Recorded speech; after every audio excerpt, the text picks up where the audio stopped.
Trail Park and Recreation Board of Directors meeting order. So can I get a roll call? I just talked to Don on the phone and said he's about 5 minutes away. Okay, So and do he's- you want to, we don't need to wait though, do we? Okay, And Bart said that he would try to attend remotely, but he may not be able to attend, and he is not with us, so we just have Jim McMaster. I will entertain a motion for the approval, or are there any additions to the agenda? Yes, I submitted resolution 030122. It's to go for a grant. Okay, I'm gonna put that under action items, All number right. D. That's correct. Okay.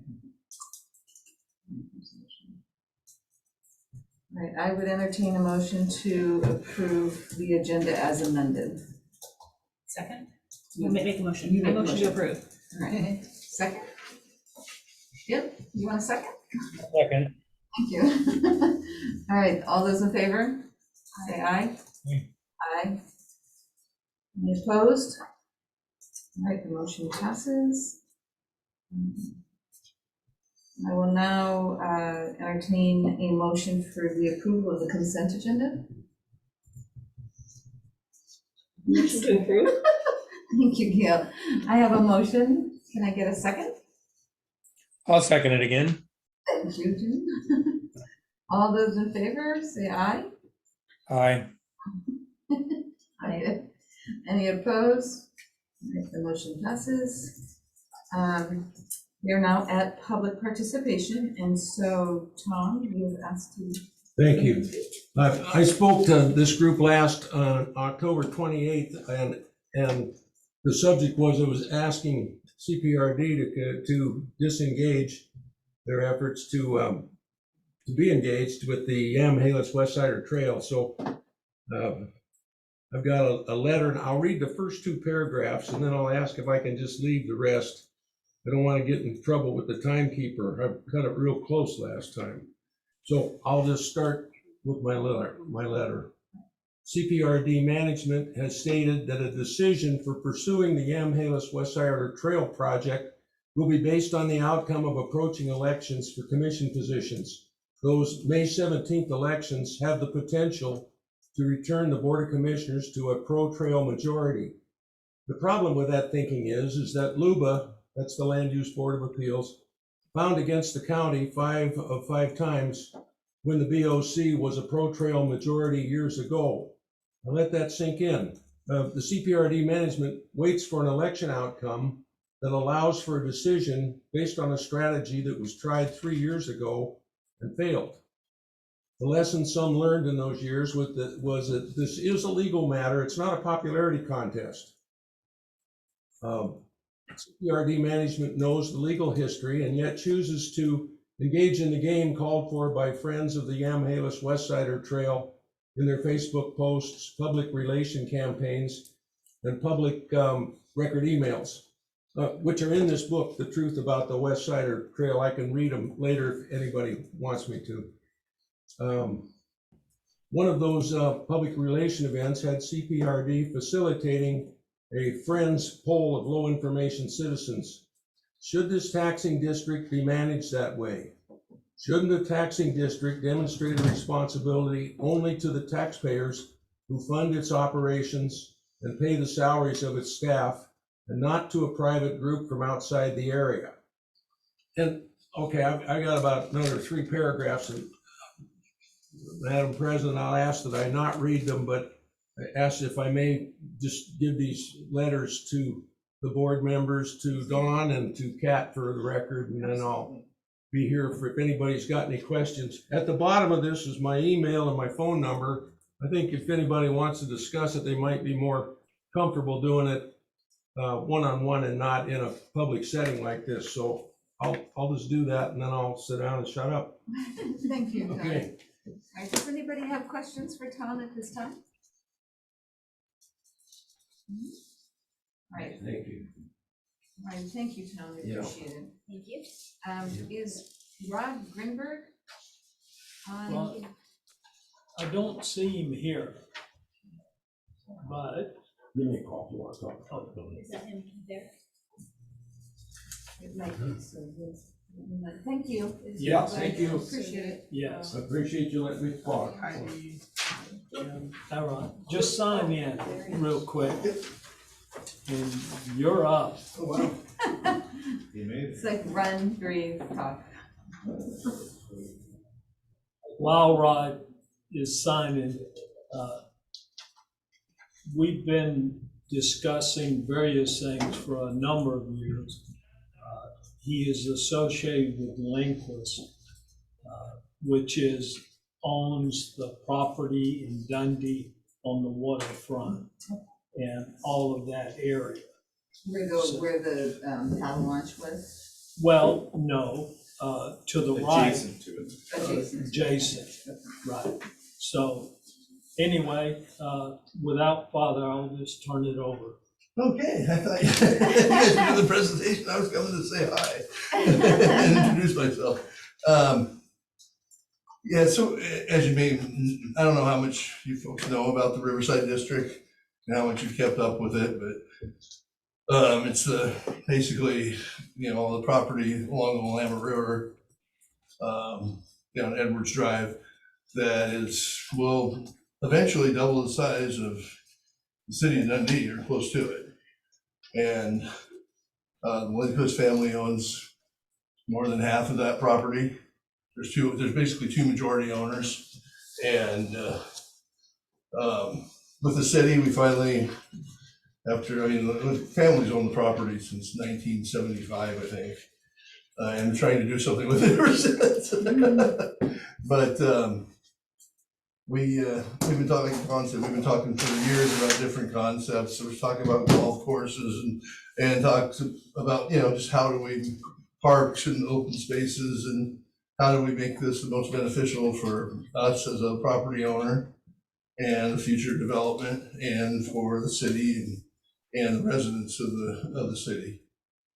And so it came to, we've been talking about doing some park stuff up top, but I'm not sure if you're aware, we have one 15-acre site that's on the west side of the bypass, which we recently sold to the school district.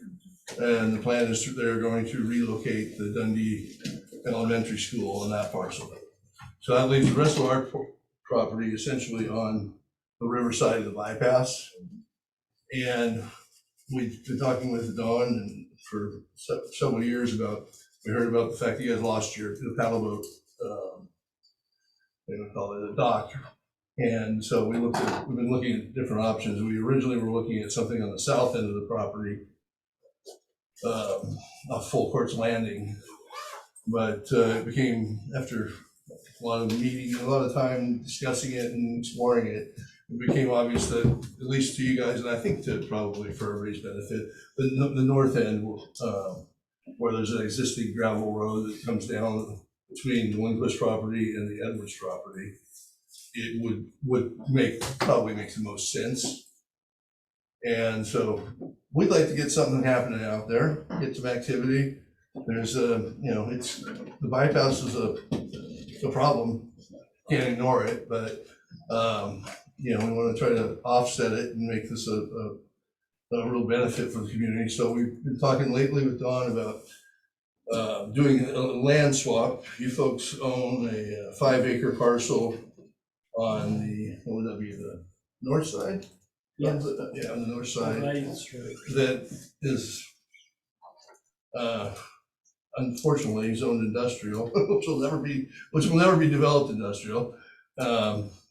But and utilities aren't there, and it's probably 10 or 15 years off from being.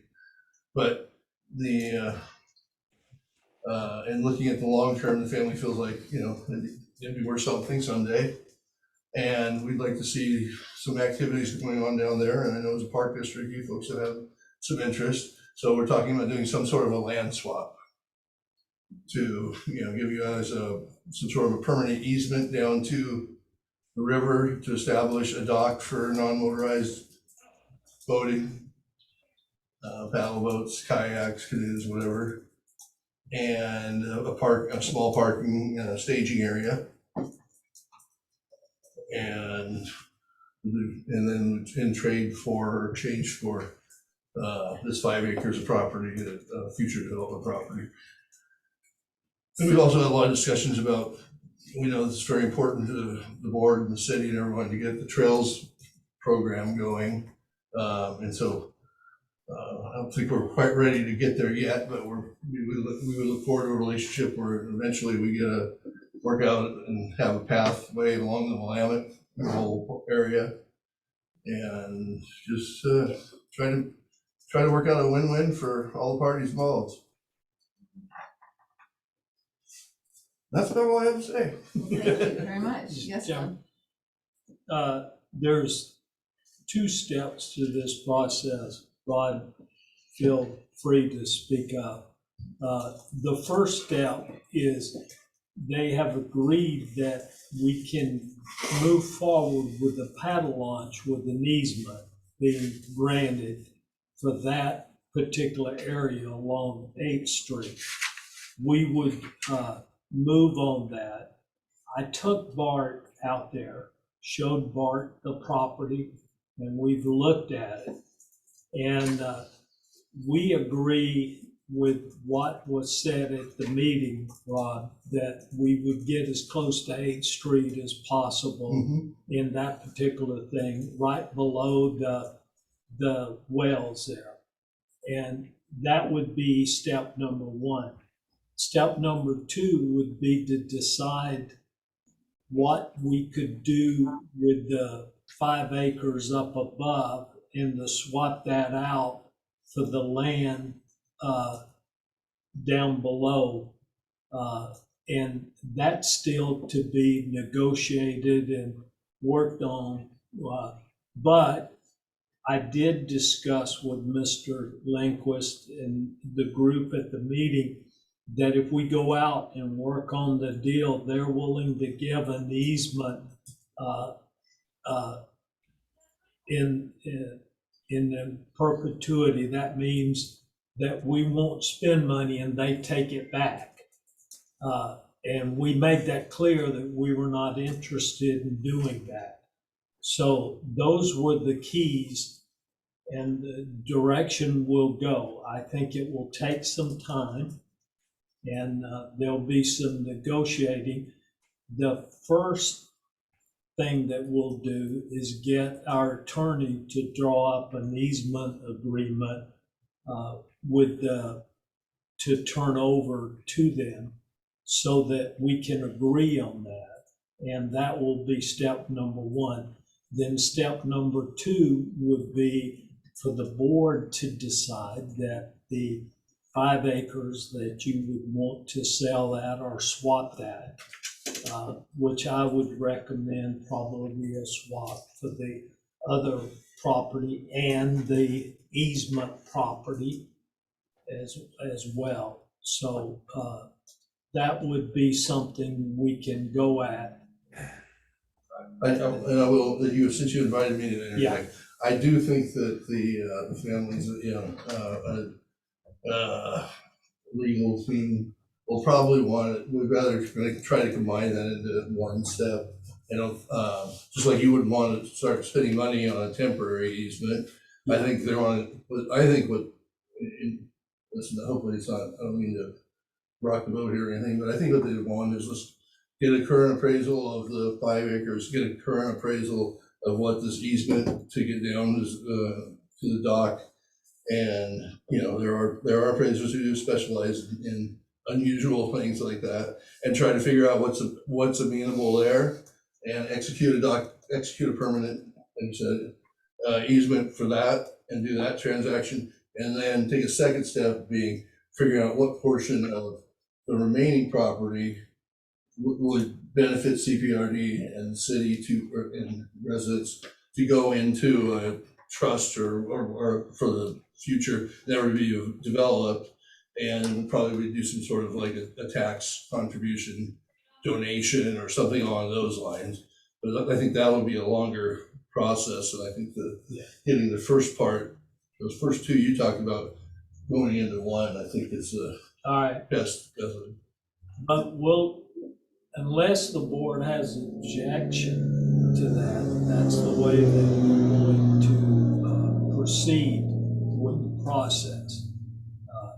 So, Do any board members have questions? Yes, Jim? Yeah, so are we looking at the top of that bluff there, all the way down on that one side there, John? You know, beside the road, and we have an easement, there is an easement coming down that road. What are we looking at, an acre, 2 acres, 3 acres? What are we discussing? Do you have an exhibit? I put an exhibit in your board, I put it in your packet. If you notice where 8th Street is, going down, 8th Street, I don't remember seeing any exhibit in the packet. I just saw the exhibit that was for the campground. Did you remember seeing an exhibit for the? I saw the maps, but I think you're right, I think it was a campground. he's got it. Down at the bottom, where Yeah. 8th Street. It's right here is the first area that will go, Yeah, right at the bottom of 8th Street. yeah, and so this above here is owned by the Edwards family. Right. From 8th Street down to here is owned by the Lucas family. And so And it would be along 8th Street for the We easement. own this 5-acre spot right in here. So we're talking about the floodplain property, That's correct. so we're looking at all the floodplain. Not above it? Right. No, it's all that. It's all wetland. Right.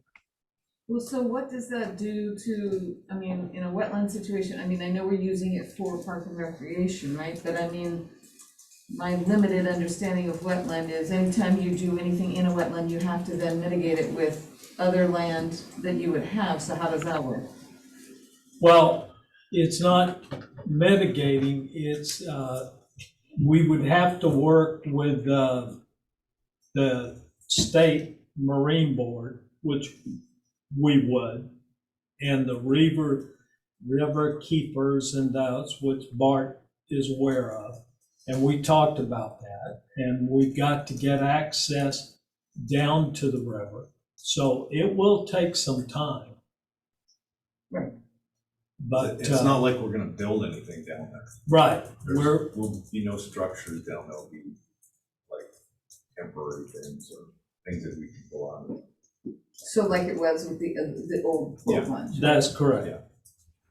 I'm not sure that's a wetland down there more than just the floodplain. There's a difference, and I guess that. Yeah, it's a floodplain, Jim, you're right.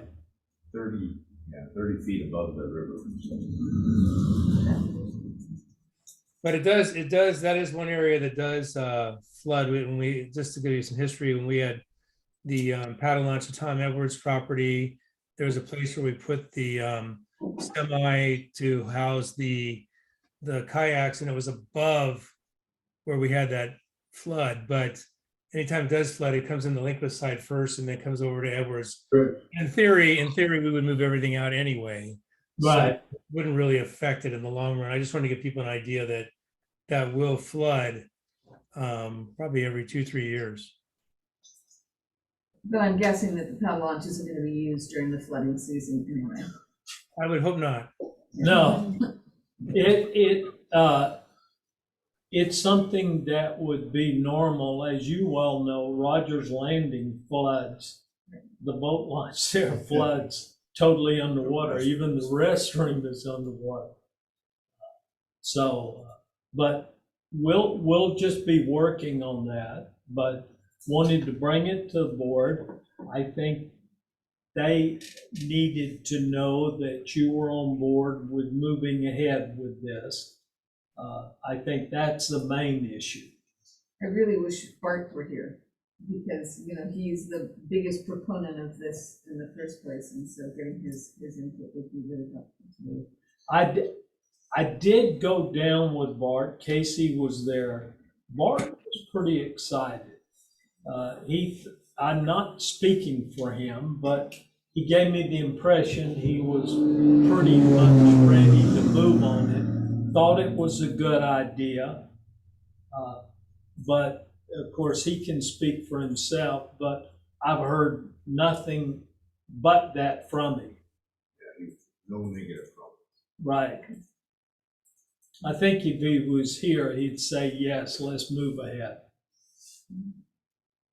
Because he wants that paddle launch back. Yeah. Right, thank you. You're welcome. Thanks. All right, does anybody have any other questions for Rob? I mean, I guess that's what we are asking. Is this something you folks think is a good idea and we should be pursuing? I think we should look into it, yeah. Great. I do, I don't know. Yes, I apologize for being late, got some out-of-town traffic I wasn't anticipating.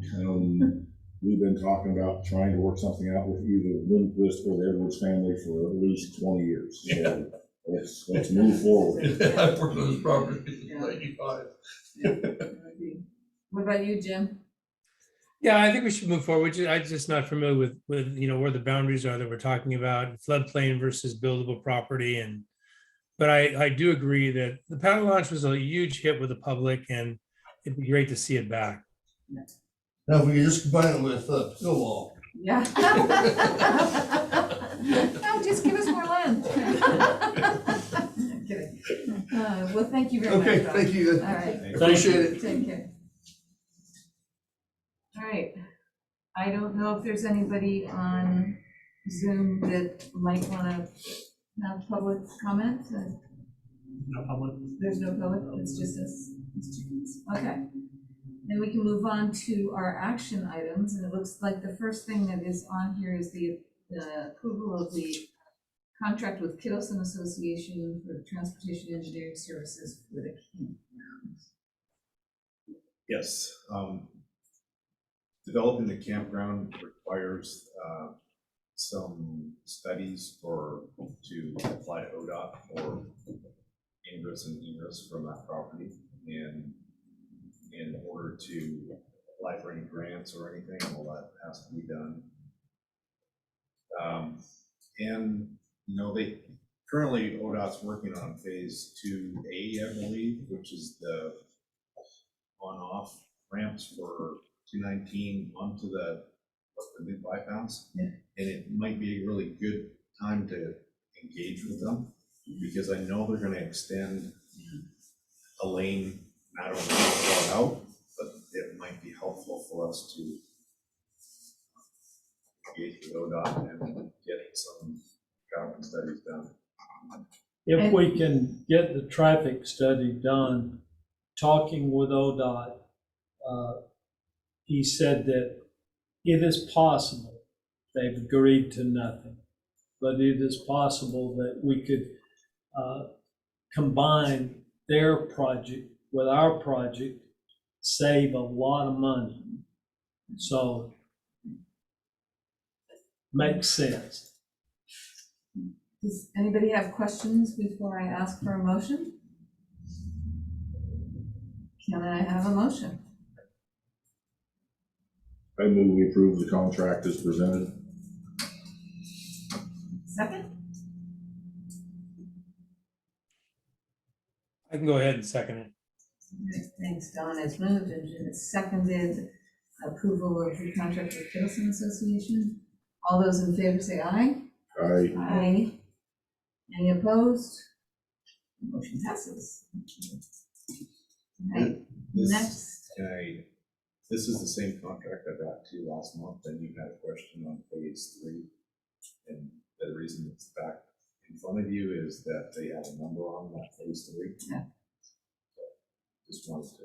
Yeah, I noticed that, so thank you, appreciate it. All right, next on the action items is a discussion of Renny Field development with the Newburgh School Districts.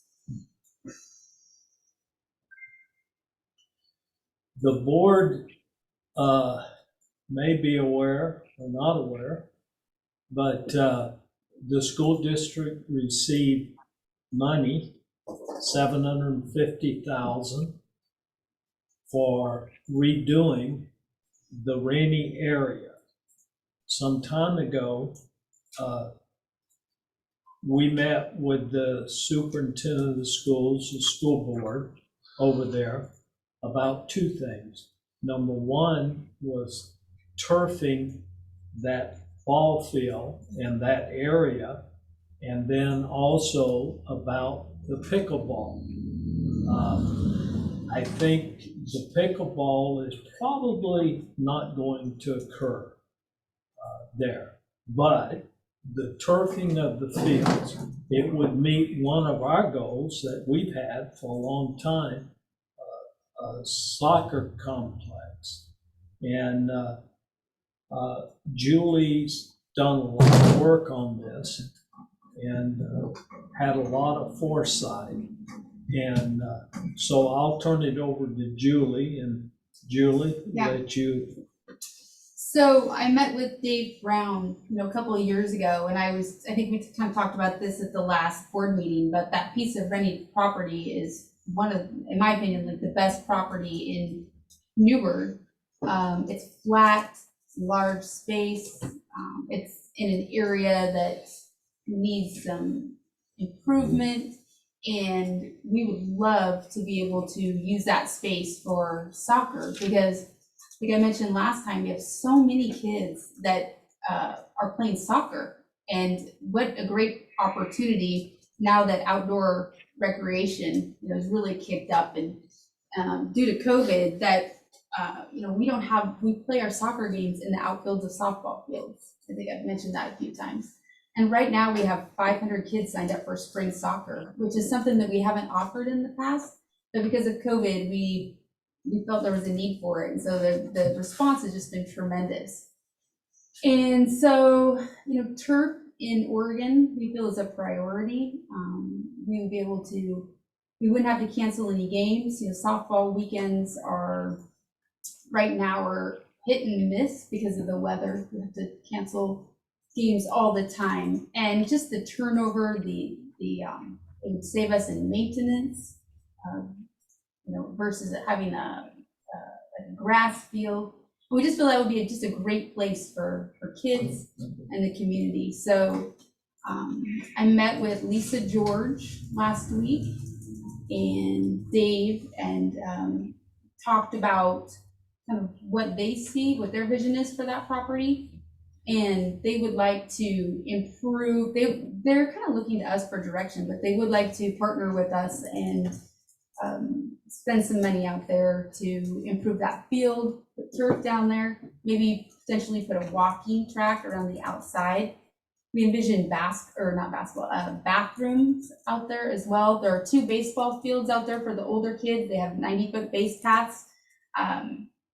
So obviously this is school district property. And so we would lease that property from them for, what was it, Don? We kind of talked about 99 years. I told them it would have to be a long-term lease, at least 99 years. As the board is aware, we currently own over at Crater, where the football field is that the middle school uses. They could not have built that middle school there without us agreeing that they could use that field. And what we did is basically just did away with borders. This will be a similar situation as it was there. The only difference is it'll reverse. They will allow us to utilize that property, and we'll have first use of that unless when the school is built, or if the school is built, a middle school, then they would have first priority only during the school hours, and then we'd run it the rest of the time. And so I think it's good. It will save the taxpayers a lot of money long term, and I think anytime you do something like that, that's good. So I'm all for it, what we would agree to are in this discussion is the school district would put 750,000. We would put at least 750,000, and that'd be 1.5 million. And we would move to turf that field. We're meeting with the group tomorrow. Is it tomorrow, Casey, or? I think it's the 29th. 29. Yeah. Yeah. We're meeting with the group to get all the cost estimates. When I talk about cost estimate, they're the ones that do these type works across the state. The school district will be involved and we'll be bringing a lot of stuff back to you. But I thought it was important that the board be made aware of this and agree to move ahead. If you don't agree to this, then we don't move. So is it just the field then that we're talking about, that we would have this lease on? What We're area? not really sure at this point. Like I said, it's kind of preliminary. I think what the school would want would be at least a field and possibly the track replaced. And we can't go any further than that, but you never know, the opportunities are there to put in another field or whatever. It's a big place. But we also don't know what the school footprint would be like, and they're pretty non-committal on most of the rest of the property. And also, I think it would be important to build a building out there. That building would be restrooms with a concession area as well. There's already some storage areas on site, but we would definitely want a restroom out there, in my opinion, with a small concession area as well. And we would be responsible for building that at some point. Very similar to McMinnville, they have it's called Baker Field. That's a very, very, very similar area and footprint out there. And I spent a lot of time out there. They have a track around that soccer field. It's a regulation high school field, and then they have a football practice field at the end that has that have goalposts, and they also have, like Dawn mentioned, bathrooms. They have a little concession area, and then a little place for storage of soccer goals and those kinds of things. I want to mention too that if you look around at the communities that are similar to us, Canby, Wilsonville, Sherwood, McMinnville, they all have this type of facility for their kids, and it's highly used. I've talked to Sherwood, both city of Sherwood, they own that Schneider Park up there, and the school district, and they are using all of their fields, incredibly. They're busy all of the time. And so I think this would just be great for us. It'd be great for the school district. It'd be a great partnership between us. And I think you see so many kids out there playing. Right now, if you drive by PCC field, it's packed, and it will be. We'll have baseball out there and soccer and lacrosse in just a few weeks. So the school is going to provide the first 750, and then we would make up the rest. Is that what you said?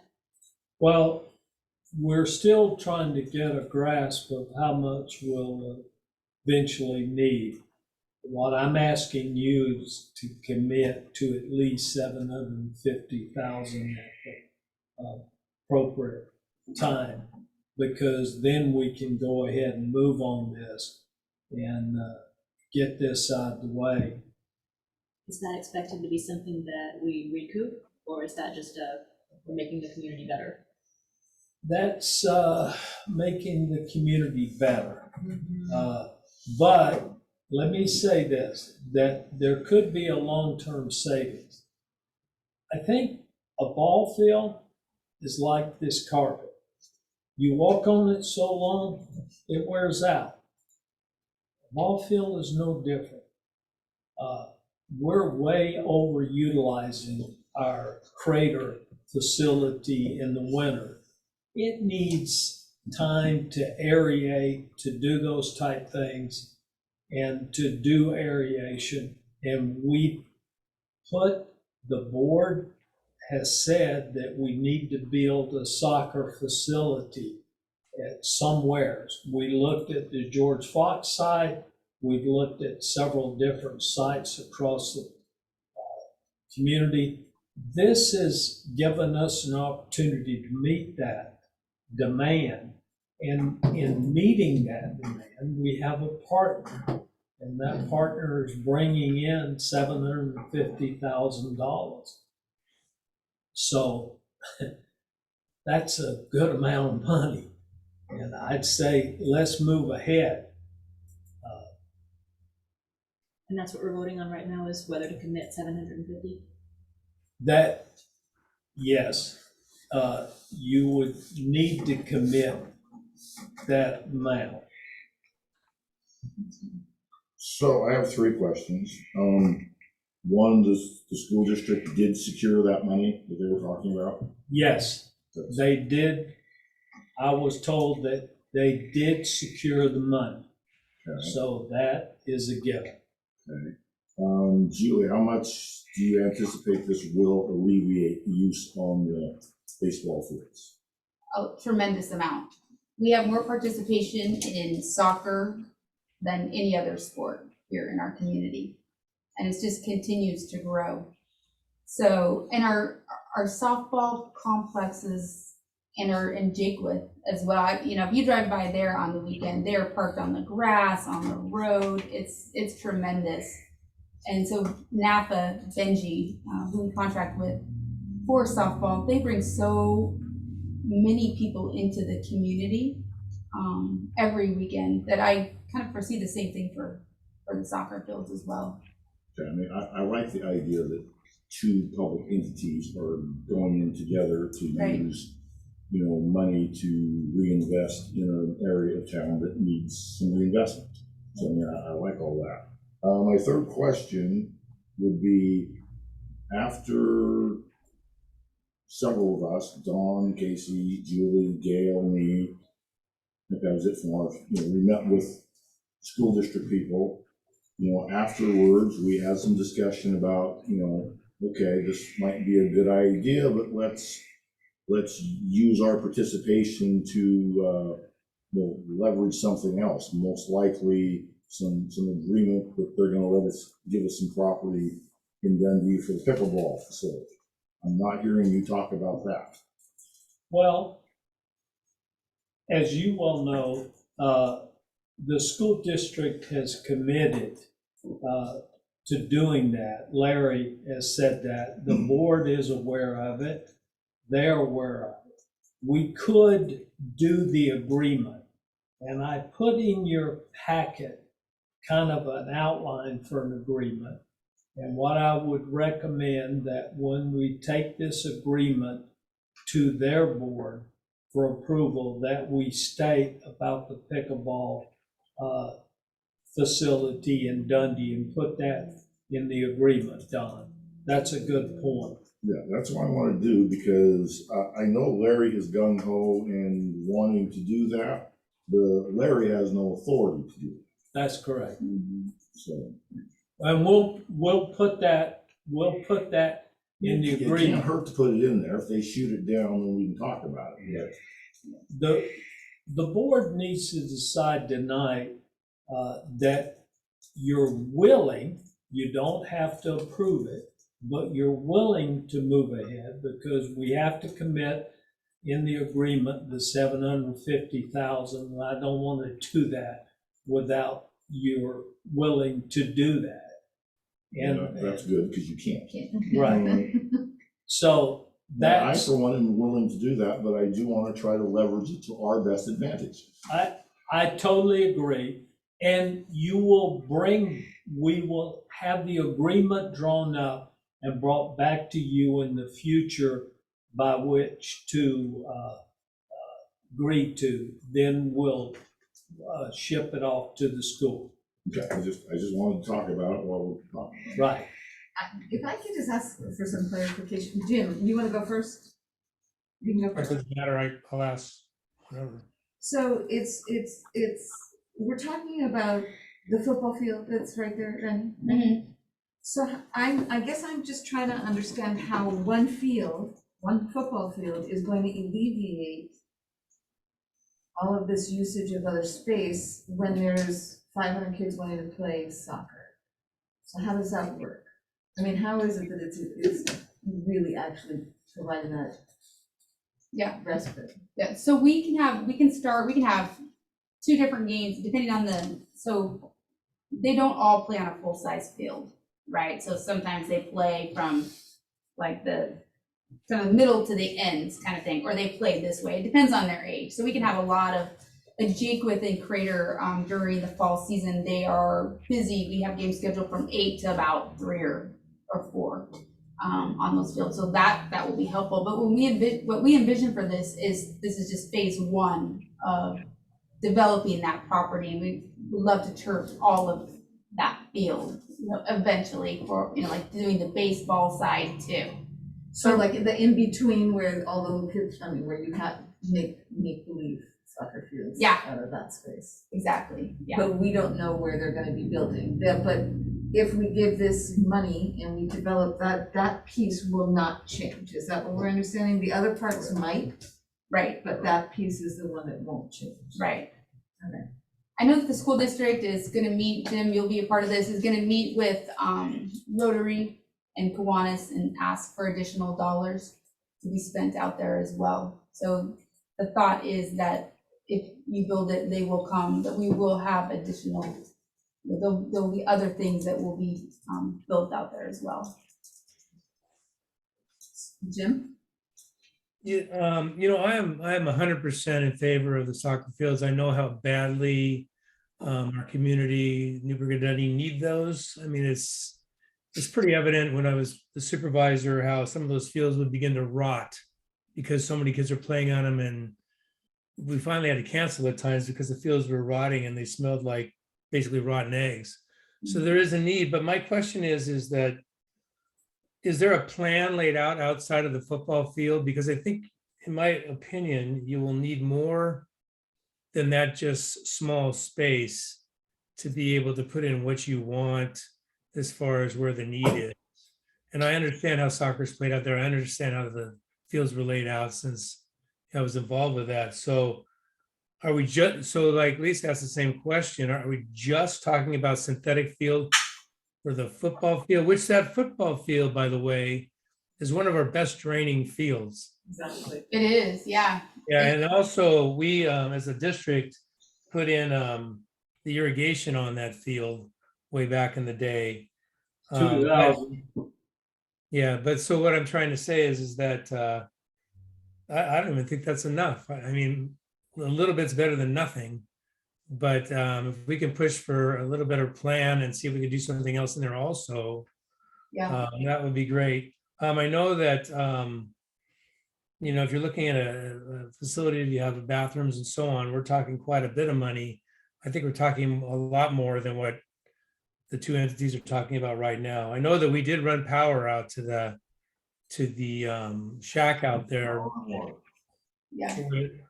Ways away, yeah, well, but I'm just, I'd like to see a plan. I'm sure that's coming to us. It is, and we're gonna be meeting on the 29th with, what is his name? Bernhard, Carol Bernhardt. turf field, and ATS engineering. Yeah. So we have that meeting on the So- 29th. There's nothing on paper yet, Jim, so it's not, but they're going to meet with us and talk about what we want, and then we're gonna go down to the field and have a look, and we're gonna go from there. I've given them, Google Earth document, and this is what it is, and but we're gonna develop it so that if it's needed, or if in the future we can do some more down there, then at least it's there to tie into with drainage or whatever we're doing down there. Yeah, I definitely like to see, a bigger plan, because I know that 10 years down the road, folks will be back Yeah, asking for more space, sure. if not sooner. So that's my 2 cents. Thank you. I have one other question I meant to ask. So my understanding is that the lifespan of a turf field, if it gets, normal use, is about 10 years. This is gonna get at least normal use, if not more than normal. Has there been any discussion with the school district about, who pays what when that field has to be replaced? That should be part of the agreement. I agree with you, Don. As you well know, and I'll talk to the superintendent, we've not discussed any of this. They don't have one. Right, but what I was going to discuss with them is that we share in that cost. Since we shared in the deal, we just share 50-50 on the replacement cost.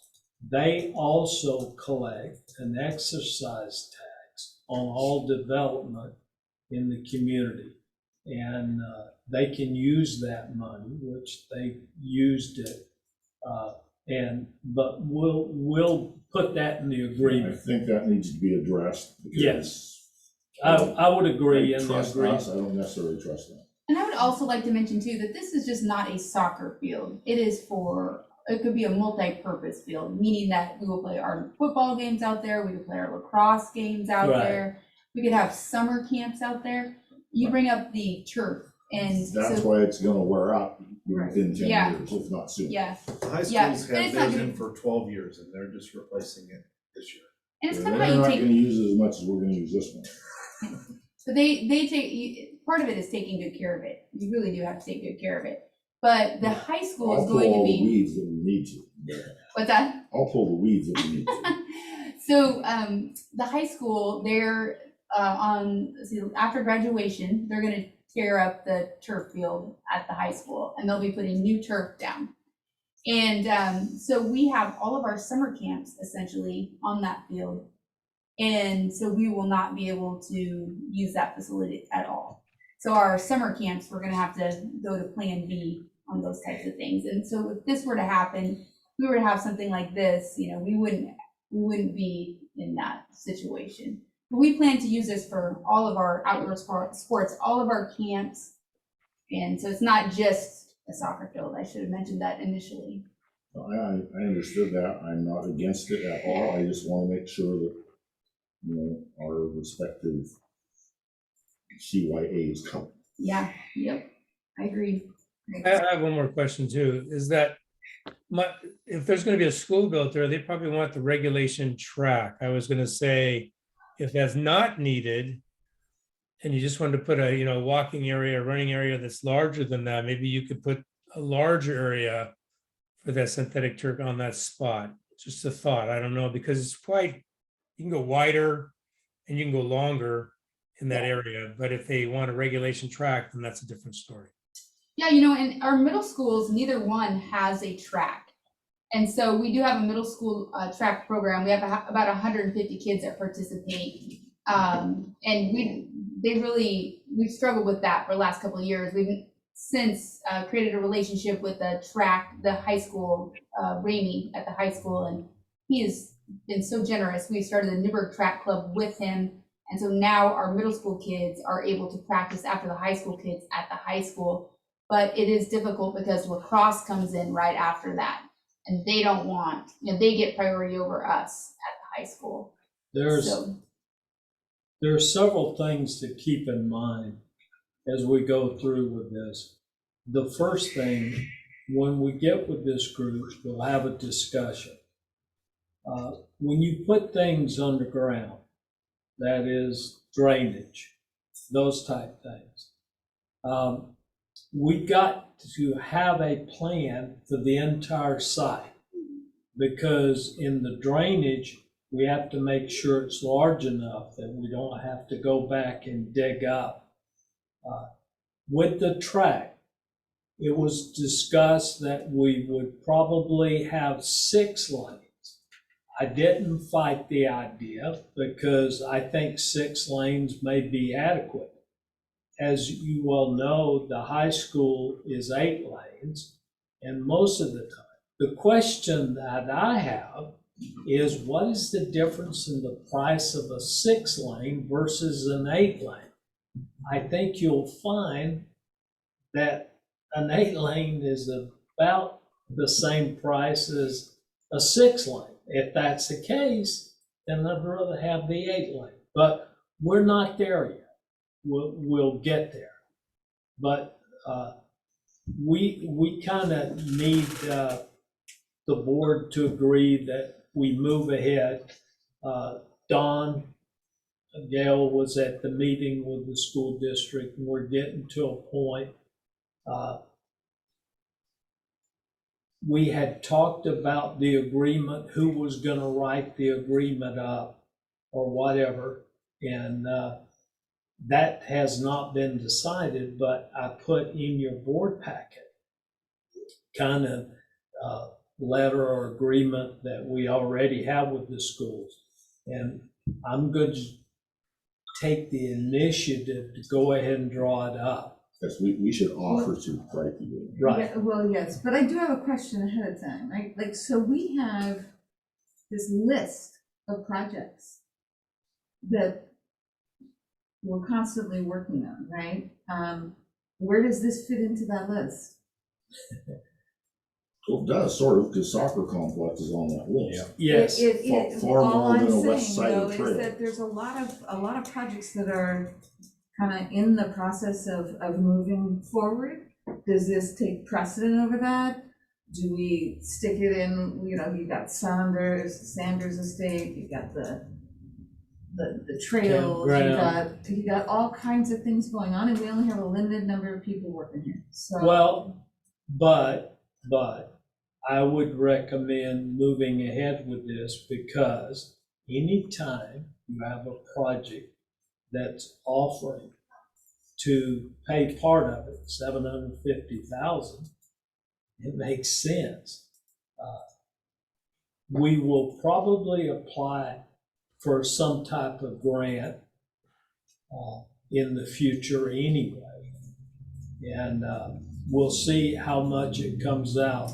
But this falls within the priorities that we've established. I know, but I don't feel like I'm getting my question answered. I mean, does that put the Sanders property on hold till No. this No, happens? we're applying for a No. grant for Sanders too. Not grants, I'm talking, like, you have to project manage all of this, Casey. Like, you only have so many hours in a day. So I'm Lisa. trying to, Lisa, we did a golf course, cultural center. We're used to this. We've done it over the years, and we'll do this. It's not a problem for us. It shouldn't be that difficult relatively, right? No. I appreciate what you're saying. I'm more than willing to veto this and put the you can $750,000 I'm not into a saying clubhouse. to, I'm not, happy to do that. I'm sure you are. I'm not trying to veto it, I'm also trying to make sure that, you know, we're saying that we are going to approve more money and focus. And I'm not saying that we don't need it, Julie. I Yeah. understand the need and everything else, but there's other people waiting for other things to happen on all of these other properties that we have too. And if those keep getting kicked down the road to come up with these ones that have 750,000 to them, eventually you're gonna get people really complaining, right? And I get concerned about what we're putting on to the staff as well. I know what you're saying, Dawn, I get it, and we don't manage the staff, but I think that we have to be aware that when we're saying yes to something, what that means, right? If I was a board member and I was approached by the public with that question, I'd say, if you come to the table with 750,000, we'll move yours up to the front. Yeah, I think you'll get a lot of pushback because. Well, I understand and appreciate what you're saying, but I do feel that this is one of the key projects. This a place for soccer has Exactly. always been one of those items on the list. and the one thing So I it fought, moves up I within the know, I list get it. because we're getting some other money for it. and Lisa, I fought I'm not- this for 30 years. I've told the board, you don't set priorities, because when you set priorities, you miss opportunities. And by missing opportunities, you're actually hurting the community more than you're helping them. well, we do set priorities because we have to in order to be able to spend any money on habitat. There's nothing so- wrong, provided that you don't shut out the opportunities. And as opportunities mount, when we started a number of years ago, the Sanders Park was not even on the radar. But because of a gracious donation and because of an opportunity, we put it on there. And I think that was smart. And I think we should always remember that. And we should look at the opportunities as they present, because if you don't, you'll lose them. Totally agree with you. I'm not disagreeing with you. I'm just making sure that, you know, we have ways of responding and that we're thinking about what we're doing. Yes, Jim? Well, my understanding is, it sounds You're like muted or there's, something, we can't hear you. can you not hear me? Wonderful. Oh. Huh. There you go. Can you hear me now? Yes. Yeah. Sorry about that. Anyway, it sounds to me like, you know, when you get money like that offered to you, you should take a hard look at it, and if you can match it and use it, that's great. But, you know, we're not really voting. We're voting on going ahead and continuing the process, but we're not voting on doing it yet. We haven't seen a plan and so on and so forth. So that's what I'm looking at right now. I don't have a problem with, you know, matching money that doesn't come around very often, at least not that much for the park district.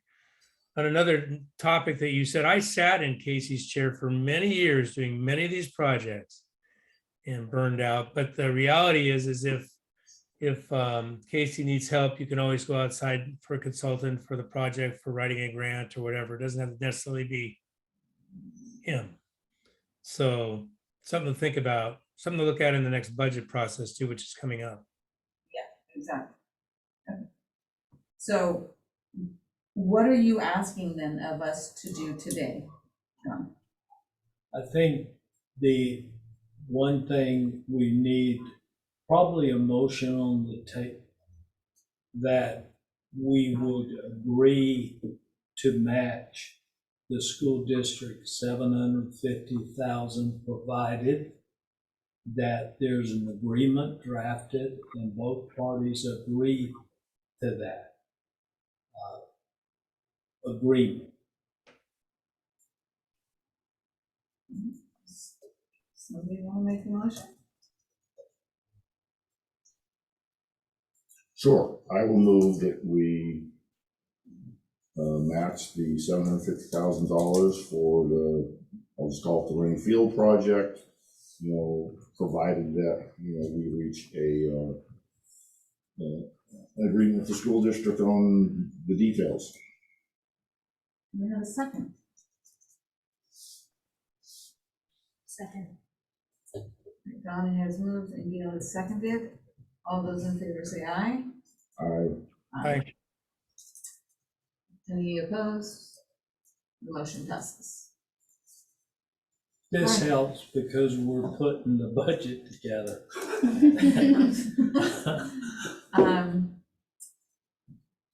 So before we do the reports and comments from board members, there is a resolution that Dawn provided today. Dawn, do you want to go ahead and describe it? It's just a resolution that we're applying for a grant, and should we get the grant, that will do the matching funds. We do it ever so often when we apply, is through the Oregon Park and Recreation Department. It's something that we always do. So the grant's for $750,000, and our match would be $350,000. Oh, so you only have to do a 50% match, you don't do a 100% match? Right. Okay. It's always 275. All right, do I have are there any questions about this? Yeah, I have a question. So I didn't get this because I'm in the area. So is this for basically the match the school district's going to give us for this complex? Is that what we're talking about? No, Jim, I'm it's, sorry, I didn't see it's that. the what it was for. Sanders, it's the Sanders estate property. So we're just applying for a state grant. And it's got to be in a couple of, Next Friday. next Friday, you know how they are. I know exactly how they are. So do we have a match for this money? Yes. Okay. Are there any other questions? I can hold the resolution in front of my computer for you. I don't think there's anything. Thanks, buddy. All right, I will entertain a motion then. Motion to apply for the grant, is that what we're? To approve the resolution. Yeah. To approve the resolution. Gail has moved. Do I have a second? I'll second that. All right, I have a motion and a second. All those in favor, say aye. Aye. Any opposed? Motion passes. Thank you. All right, do we have reports and comments from board members? I'll start with you, Don. Nothing happened at the legislature that would be of any interest to us. That's my report. No, Renny. Gail, do you have any? Pickleball players, is that what we're talking about? Well, I guess the pickleball will come a little bit later. So, because you have a standing, so we'll do that in just a minute. Anything else though? No? How about you, Jim? I have nothing. All right. We did, the cultural center is, supposedly has gotten $5 million, and so is looking at doing the next phase of the improvements to it, for the theater and then the movement studio across the hallway. And we had a meeting with the design people, what was that, a week and a half, last week? Yeah. Last week? Yeah, 2 Fridays ago, or Friday ago. Yeah, so it's moving forward. I think it's gonna end up personally being way more than $5 million to do everything they wanna get done, but at least they're gonna start looking into it, so I thought that was pretty exciting, actually. That's all I have for that. So, next, updates on projects. I guess that's the one I start with then. We held a pre-app meeting with the city of Newburgh, and they brought up a lot of issues from previous, going back to 2006. Increased parking area on the development of the second floor. There was things brought up there that I'm sure Jim knows about, and he's smiling up there in the corner. So all that's going to be brought to light, the sidewalks around the whole perimeter of the facility, for the most part. That's just on the outside, and there's a bunch of stuff that's going to have to happen inside as well. Apparently, we're not sure of the structural, and I'll have to ask you some questions on that, Jim. There's a plywood on top that was put in there structurally. Insulation in the top portion of the building was removed. So there's a lot of other things that may have to happen before the theater develops. But we'll see. We're still waiting on equipment for the pool. Our infamous air mech units. They're supposed to be arriving the end of this month, but we'll see. They keep telling us the same thing. The culvert at Crabtree is, they're still not wanting us to mitigate that. They're still wanting us to replace it full culvert,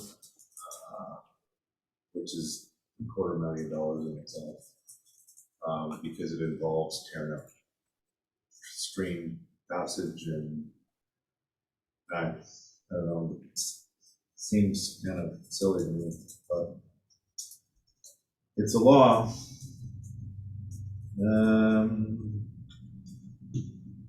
Has John Bridges been involved? I have a question. Has John Bridges been involved with that at all, Don?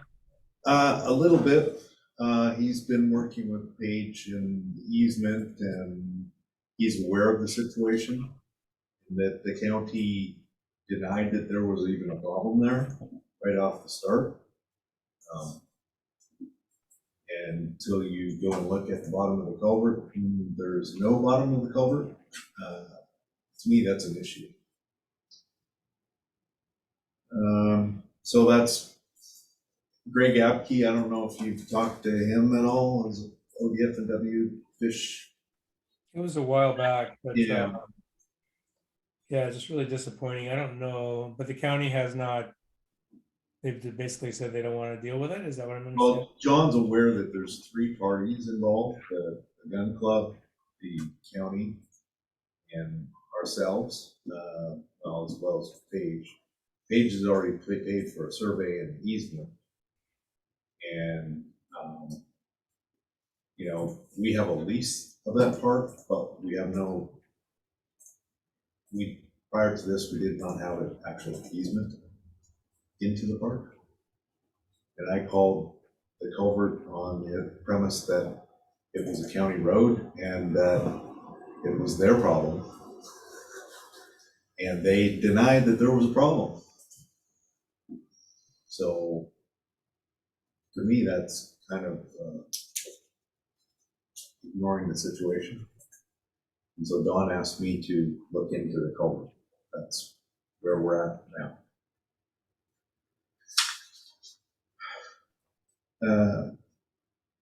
Greenworks, as you all know, we got some funding from ODOT Community Pathways Grant for phase 1 of the bypass.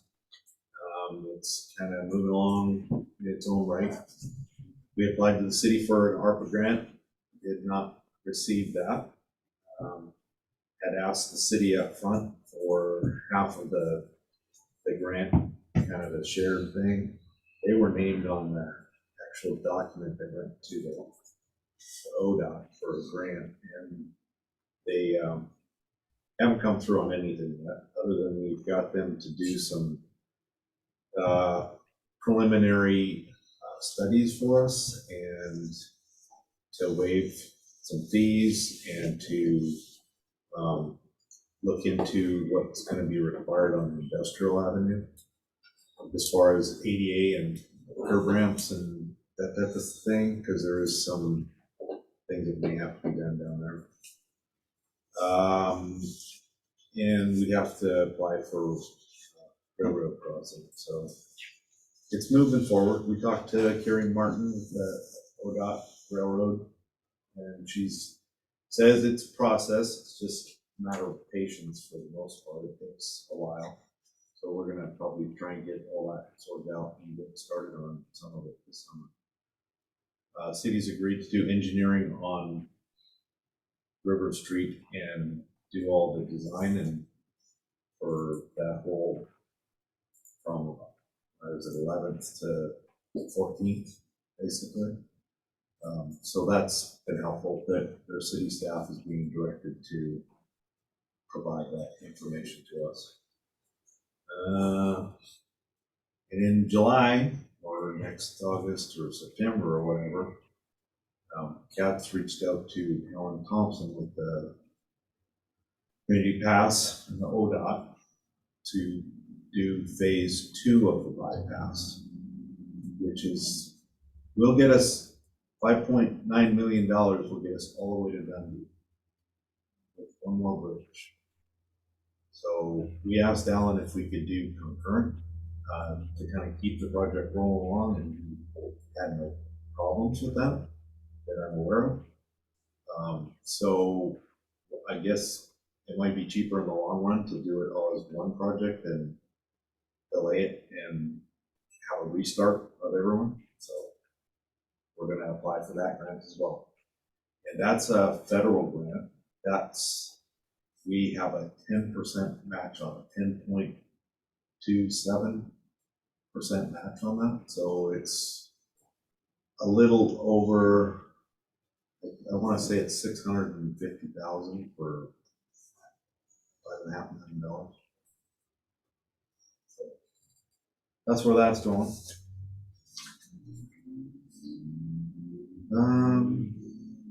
Rest of the stuff is, we just finished up aeration at the golf course, greens and tees. The aquatic center's been busy, and it's less busy because of lack of staff more than anything at this point. Andy's having a hard time getting staff. Like down at the golf course is having a hard time getting staff.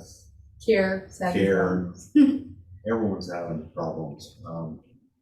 So we're fighting that, but we'll get through there.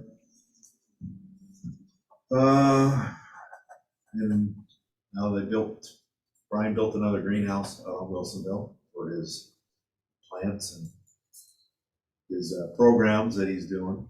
I guess the Camellia Run's coming up, and usually supplies camellias for that and all kinds of good things. So that's kind of where all the projects are at.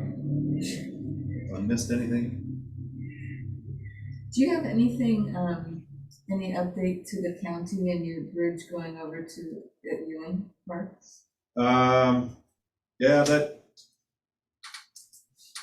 Yes, I do.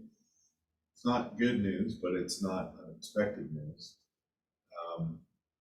So we're gonna do the land use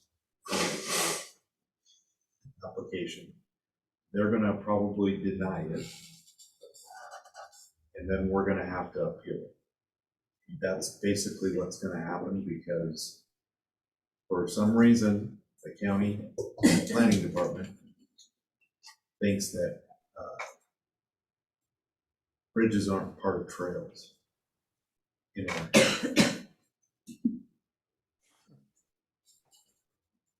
the land is AF10. It's an agricultural based land, but parks and trails are an allowable use on that land. And it's pretty much,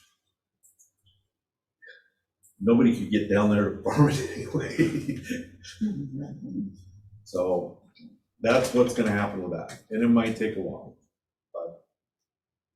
Well, the other, if I may interject, the other part of that is that it's surrounded by residential above. Yep. It's in a floodplain, so it floods. Yep.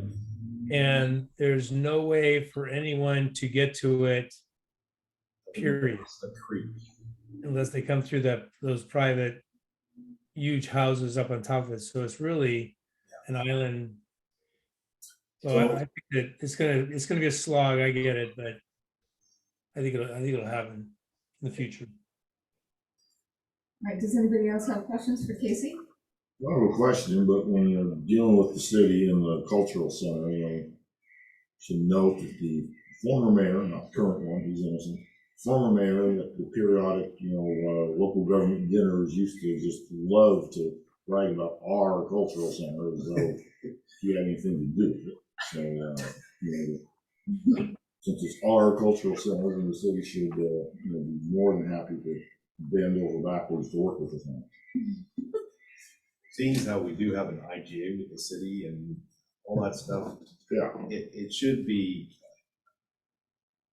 an easier process and maybe not so cumbersome for, I'm sure they made some concessions and things earlier on during the build out, but all those things are coming back up at us, and we'll have to look at them, make sure that we have all the information that was documented before, to see because it's pretty,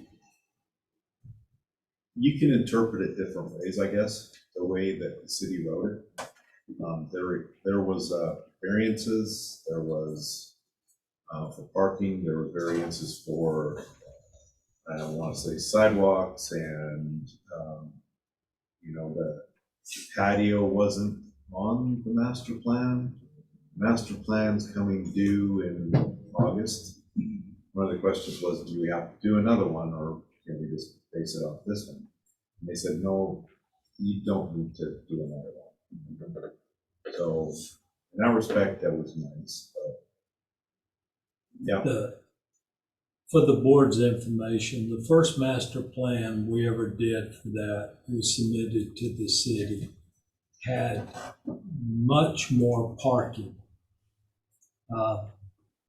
It was the citizens in the city who said, no, we shouldn't have this. Nothing has changed in the development of that center inside since the day that we've started. It's the same facility, the same square footage, the same use, everything. Just each time we go in to do something, we go through all of this again. I just don't understand why. It's just a nightmare. And there's no reason for it. It's just idiotic, really. It's a waste of time. We've got better things to do. But even, I think it was when we did the deal, the first plan that we did something, then the second plan that we put in after we did the parking area, we put the patio in there. So the patio has been part of that deal for a long, long time. There was disagreements about the patio. Even when we built the patio, we had to go in and do a presentation about the patio and get it approved. So it's not like the end of the world, but it's just frustrating to keep going over the same thing time and time again. And it only costs money and time. Well, I don't know, Jim, but I could have sworn originally where the parking is behind and where the patio is down that side was supposed to be future parking, if I remember correctly. And then they put the patio there. So, I mean, things have changed as we've gone along too. But it's, at this point, it's kind of moot. I mean, we just have to wait until we get there anyhow. Well, again, the patio is pavers. The patio can be quote parked on. So it's not like it can't be used for that reason if it comes down to that, but, and it's temporary. I mean, they're pavers. It's not like it's in asphalt or concrete. So you got a lot of wiggle room there, I think, Don. Yeah, but we'll see. I agree with you, Jim. All right, does anybody else have questions for Casey? All right, move on in the Pickleball Advisory Committee reports. They're supposed to find out by the end of the month about their grant. There's really been no. They've got nothing. They're waiting. Well, they're still optimistic. They had somebody from OHA contacted them and asked them those some questions. So they're like, "Ooh, we're over there."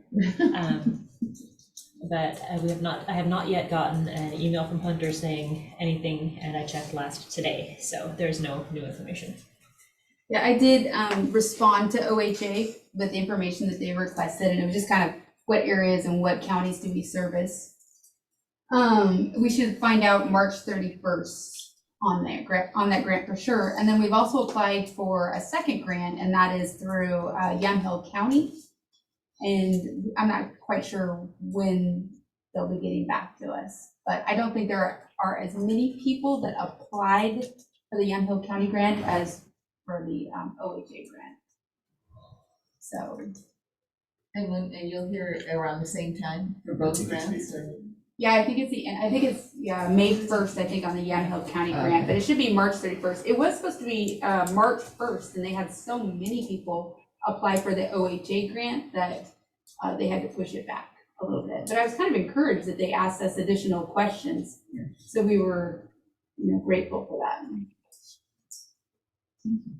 Anybody have questions for the Pickleball advisory? How about the Trails Advisory Committee? Yes, you do. My son was injured in a skiing accident, so I wasn't able to make the last meeting. I had to come up to Seattle and take care of him.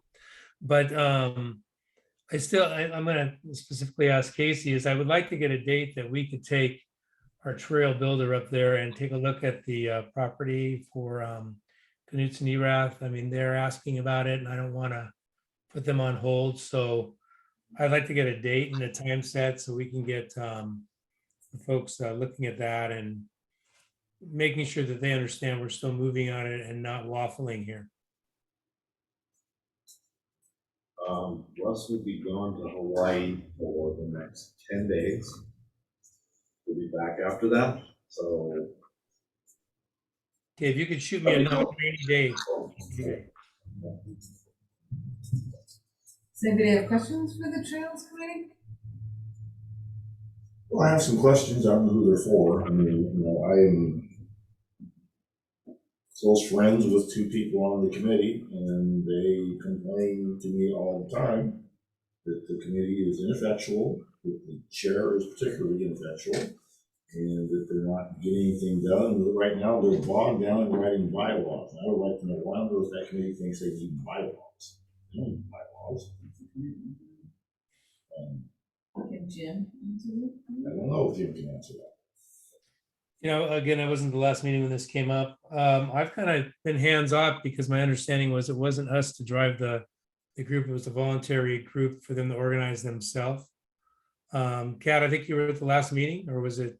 Yes, I was there, yes. So she might be able to give you a little more information from the last meeting. Well, I can tell you that they did spend most of their time on bylaws. And Why do they think they need bylaws? that I can't answer for them. I don't know where that came from. Just that that's the way that they're going about it. They did put in, they circulated a questionnaire to each other, asking for basic input on trails, maintenance issues, things like that. And over the weekend, their planning subcommittee either met or tried to meet off-site from here. So they're going to try and meet more frequently together off-site and then bring all their subcommittees together here. But right now, most everyone is on the planning subcommittee, and they're struggling for more people on the grant or the fundraising and the outreach subcommittees. But that's up to them to organize themselves. But You that's might where want they're to at. suggest to them that they might want like a charter for the committee rather than bylaws, because a charter will kind of set out what their intent is of the committee. But bylaws are really for an actual legal entity, which they're not. Right? They're just a committee that is advising us. So I don't know, so that they don't spend too much time and effort and potentially money on it. I don't know. It is a committee and it's theirs to do, but at some point, if they don't come back to us with stuff, then it's not gonna go very far. And We'll call the chairman, Kat and I'll call the chairman, discuss it with her and see if the charter would work or if she's specifically those bylaws or not. We'll just bring it back to you. Okay. All right, next on the agenda is the superintendent's report. You have, just want to remind the board, I keep it on the agenda about the SDCs. I put it back in page 35. This is a normal thing that we do every year. The board required that we do it, and it's based on the criteria, so I did it again. I'll put that on page 35.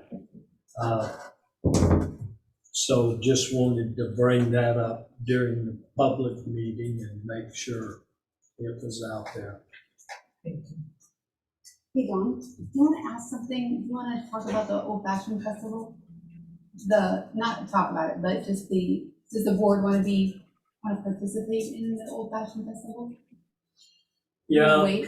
you're right. That Do you guys want to ride in the Old Fashioned Festival parade this year? Sure, I mean, unless it's a hassle, if it's a really big hassle for y'all. We will not be having a float. We're not gonna have a float, but we can provide the carts and do those type things and get an entry. Candy and stuff like that. We could decorate the carts and stuff like that. What do you guys think? It's up to you guys. If you would like to participate, we'd love to have you, and if you don't, then it kind of depends on what you do on that Saturday. So we're not gonna have a kid float.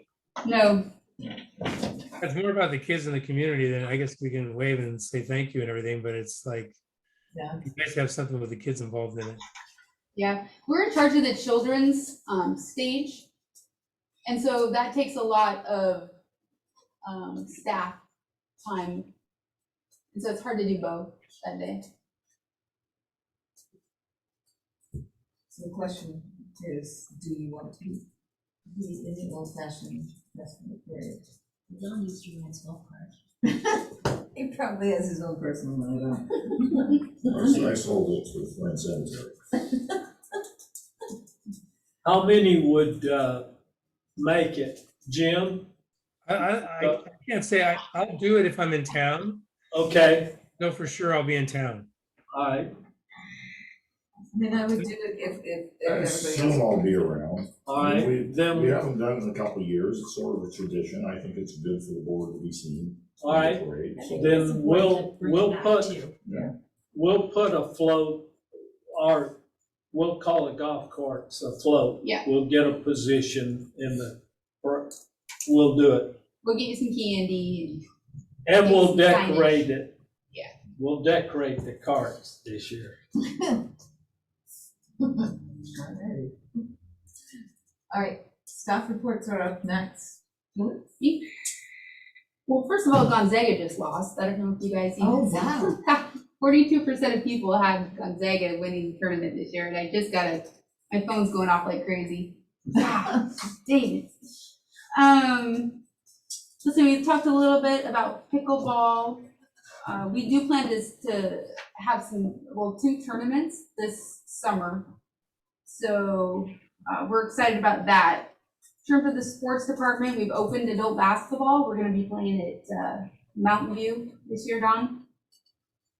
Lacrosse, soccer, middle school, track, they've all begun. So you've probably seen them practicing, but their games are gonna be starting first weekend in April. Yep. Great participation this year. Again, I talked a little bit about soccer. We just have so many kids. It's really, really neat. Camellia Run is April 9th. We're planning and preparing for that. We have 50, last year at this time, we have 50 additional people, or 50 more people signed up at this point than we did last year. So we're super excited about that. I'm working with a gentleman by the name of Ken Dana, and it's kind of neat, he makes our medals for the Camellia Run. That's very unusual. The medals are actually made out of trees on our property, and we engrave them with the Camellia Run insignia, and we put first place, second place, third place, and they are really beautiful like ribbon that goes around them, and so it makes it a unique race. And then each runner, walker gets a 1 gallon Camellia, and then a black shirt with a pink Camellia on the front. So we're very excited about that. We've had some donations this year towards marketing of that program, and we're hoping for nice weather. We had the Invasion at the Father-Daughter Dance at the Armory this past month.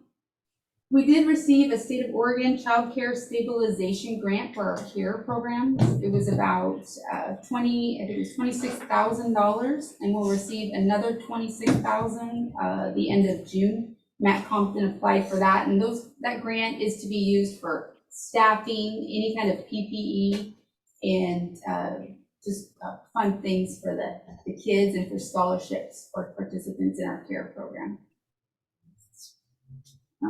Our CARE program we're gaining, we're adding kids at a pretty good rate, but like Casey mentioned, our staffing is tough, and one of the it'll get a little tougher for us because a lot of the George Fox kids will go home. So we've been meeting weekly with staff just to figure out, gosh, what can we do?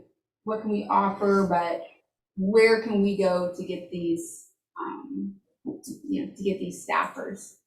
So we don't really have a problem actually bringing them in, but we're competing with everyone else. So let's see, we have 90 kids on the wait list for swim lessons at the aquatic center, Jim.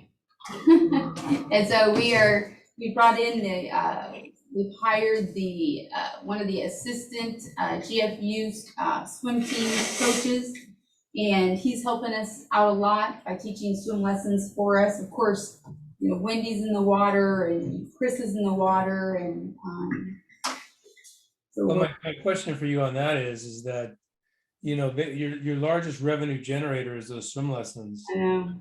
If you're not, I don't know whether it's paying the people or getting trained people or what the problem is, but you're losing a big chunk of the revenue that aquatic center makes. So somehow, even 90 on the waiting list, whereas if you were fully staffed, you wouldn't have a waiting list. Is that what I'm hearing? Yes. Yep. Then, And it's been it's just staffing. It's literally staffing. Wendy's teaching. We just don't have the staff right now. And again, like I said, people are going, we have our George Fox kids going away. Gail, did you have something? I can speak to that a little bit because my two oldest kids Yeah, are both please lifeguards do. and swim instructors. Please do. And a lot of their friends have left, and it is due to the McDonald's sign that says 14 and 15-year-olds for whatever they're paying now. Yeah. And whether I don't even think they're actually going to McDonald's to work, they just think that's out there. Yes. So that's what the kids are saying. Yeah, it's been tough. It's been tough. And a lot of our kids, we're on the swim team, and George Fox kids were on the swim team, and so that was, hard for them too. So Wendy and Tara, I met with Tara and Wendy and two other gals, Krista and Haley Goldhammer, on Monday to work through that. And so we are efforting the George Fox coaches, and we're trying to bring some contractors in to maybe help with that as well. So, I think COVID really sets you folks back. I get that. But one thing you might want to think about, and one thing that I did in the past, is I would look at moms that are home that are, don't have kids anymore, that want, this part-time small amount of, hours. I started looking in that direction. You keep looking at these, and I always told Tara, quit looking at the competitive kids because they get so pulled in so many directions. It's hard to count on them a lot of times. Yeah. Not that they don't do a good job. Yeah. But you need that, stability, and looking at those parents may be a way to go. Yeah, Looking at kids all the time. we did talk about that. Actually, Tara and I talked about it at length, and they have contacted the parents of like the CST and the high school parents.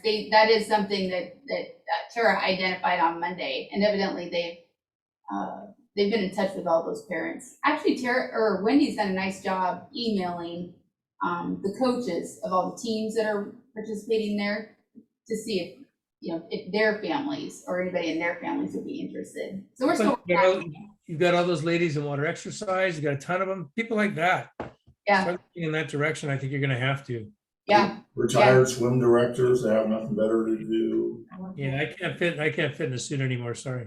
Oh my goodness. Well, if you get out of the Speedo and get some real trunks, you know. But we want people to come into the facility, Yeah, right? exactly. I mean, geez. Of course, if all of Gail's kids would teach instead of just two, we'd have the problem solved. And the two little ones are teaching. You just gotta wait a few months for the next one. We did just sign a lady. She's a really neat gal named Stacy Cannon, and we're going to be offering triathlon training at the aquatic center. So we're excited about that. I think that'll be lots of fun. She teaches our SUP yoga as well. And let's see, the high school, George Fox, they just completed their swim team seasons. And Club Polo has started their spring season, and CST continues on with their swim practices. Our budgets have complete. We got all of our budgets in, and so staff did a great job with that, and we're reviewing them right now just to make sure that that everything looks good. And I can't think of anything else. Does anybody have questions for Julie? Thank you, Julie. Is Kellen on? Yes. I am here. Hello. Hi, Kellen. I second Julie's comments about Gonzaga. That is a tough loss. Painful. But yeah, we are, it feels like we're ready for summer out at the golf course. As Casey said, we just kind of finished aeration most of the way. Monday was not a good weather day, so they got held up a little bit, but Mike and the crew did a great job getting almost everything finished, and we'll continue to finish fairways as we go along in the next couple weeks. We've got high school golf, a couple high school golf tournaments coming up in April, and then our leagues start beginning early May. And then tournaments kind of start kicking off in June, first weekend in June, basically. And that's when we really hit full stride. But we'll be busy real soon. We have, I would say we're pretty much steady with our full shotgun tournaments this year.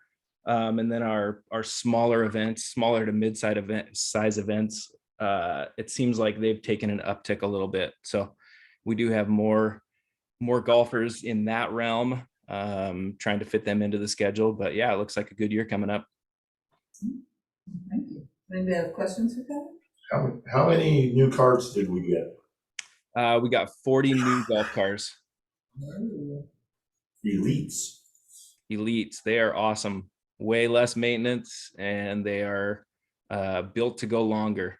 So we're excited. People will be happy if they'll just go 18 holes. We found a way to get through, but yeah, we're excited that that's over. Do they have a different governor on them? I've had a couple different people tell me that they go faster. To my knowledge, they go the same speed. Okay, I think they might go a little faster on the get-go because they weigh a couple hundred less pounds, but they're going to go the same top speed. Yeah. Okay. Thank you, Kellen. And I want to thank Kellen too. Kellen took, we took a golf cart out to the high school, and they're going to use that for kind of monitoring. Lisa Joyce is going to use that for monitoring the high school, to be able to chase some of those kids around. And Don't go that fast. well, if you've seen her drive, I'm not sure, but we will also be able to use that on Saturdays during Saturdays or Sundays during our youth games out at the high school. It's going to be great. And so thank you, Kellen, for doing that. That was really nice of you to provide that for them. They're thrilled about it. So thank you. Happy to do it. That one of the old ones? Yeah. Yes, it was. Okay. They won't chase them very far. All right, thank you, Kellen. Yep. Heidi, did you have anything? She's not on. Oh, she's not, okay. Right. Pat?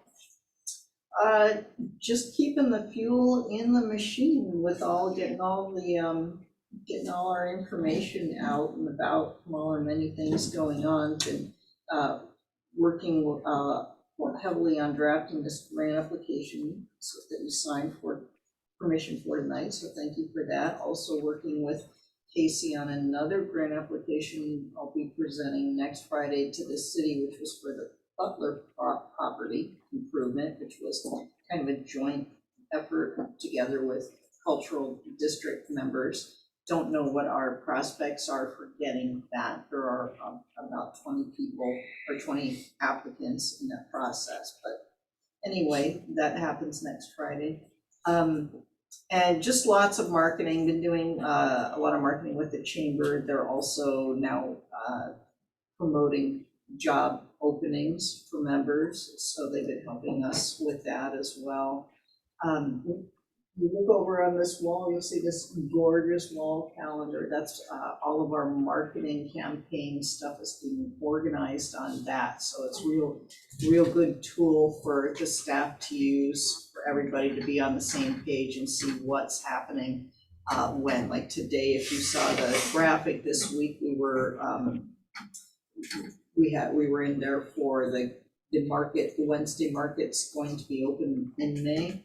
The new graphic reporter, Megan, and I have spent quite a bit of time together, and I've loaded her little book with story ideas, so that we're starting to reap the rewards of that. And the markets was one of those things that has just come up, so Erin did a nice job, Erin Harrington, with the interview for that.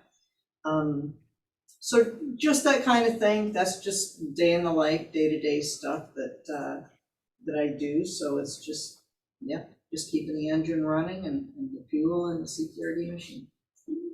Okay. How about you, Richard? Yeah, thanks. Where to start? So I built some software for the aquatic center. We call it pool management system. It allows us to log all of the chemical checks and everything from the lifeguards all the way to the CPOs. Here's like a little overview of what it looks like. And we also have an active log, so all that gets logged, and then it automatically prints it up at midnight to be logged in a book. So it also has some calculators, and then we can also graph, different values, of course. So anyway, that's some software that I wrote. Other than that, we've been working on the boiler at the aquatic center and the cultural center. The cultural center had a bad motor and pump, so we replaced that. At the aquatic center, we had to do maintenance. With all the smoke and fires, our boiler has been going into alarm constantly since those fires we had last summer. And we finally found out that we need to clean the boiler deeply, and that has since fixed that issue. So, yeah, a lot of programming, working on things, getting us ready for the next fiscal year, and planning out computer upgrades, because as Windows is doing Windows 11 as the new operating system, a lot of our old computers aren't compatible with that, so we're having that phase. Thank you. Any questions for anybody? Alrighty, thank you all. There is a citizen's comments, so there's the one lady that's complaining a lot. About masking or not. Is that a non-issue because we're not masking anymore? Or? Well, we hope so. It's up to individuals now. It's not on us. There's no mask required indoors. It's public transportation still, and healthcare settings. So it really doesn't. Yeah, she had a point, but at the same point, you can't babysit people. It's not our job to police. It is our job to monitor, and that's what we're doing. She thinks that we're going to stand there and watch over everyone all the time. You can't do that. And actually, it was kind of an awkward situation too, because what ended up happening was she was policing it. And so I was talking to Dawn about it earlier, and you have this lady over here, and she has valid, that's valid, but you have 20 other people that are in the same facility where she's at, and now they're angry, because she's all over them, and it would just, every day we would say, oh, COVID, they just continued to haunt us. And we could just do our best, and we followed what the state asked us to do. We were consistent. We tried really, really hard, to please, or to do what we were supposed to be doing. And my gosh, so we're happy. She has not been back. I will say that, and that's unfortunate. So we hope that she feels comfortable, and we definitely will invite her back with open arms when she does decide to do that, and hope that she feels safe. All right, if there is no more, somebody want to move to adjourn? I have one question. Yeah. We have a budget process coming up. We'll be receiving those budgets soon, I expect. I know it's a fun time for everybody. I think Casey said, did you just say tomorrow? Yes. Yeah.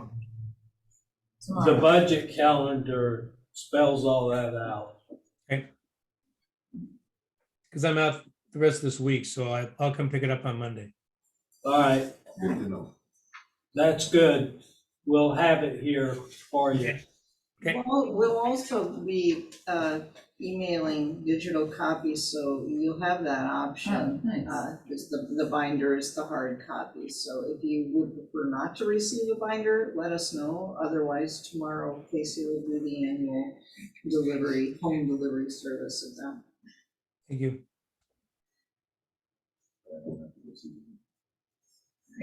So we want to move to adjourn? Thank you, Bill. All right, meeting's adjourned. Thank you. Hey, Jim, Yes. could you keep him on for a second? What happened to your son? Oh, he was snowboarding and coming off the chair with his wife. She fell ahead of him on the ground and he fell after her, but he landed. So the snowboard was on edge, so he landed with his knee right on that sharp edge, like on a knife. Yeah. And so it cut him below his knee, cut his tendon 70%. Oh, So it was real bad. I mean, it was really bad. They had to, bring him down and sled off the mountain and get him down to the hospital and wow. sew up inside. So he has to keep his legs straight for 6 weeks. Oh, jeez. And then after that, we'll see. Oh, Wow. that sounds terrible. I'm sorry. Give him a hug for us. It Yeah, was pretty bad. It was pretty bad. yeah, keep us posted on that. That's, I'm so sorry. It's terrible. What is it? Yeah, it's just not fun taking care of an invalid that's. Yeah. Oh, man, sorry about that. No more trips for you, Jim. See ya. Good later.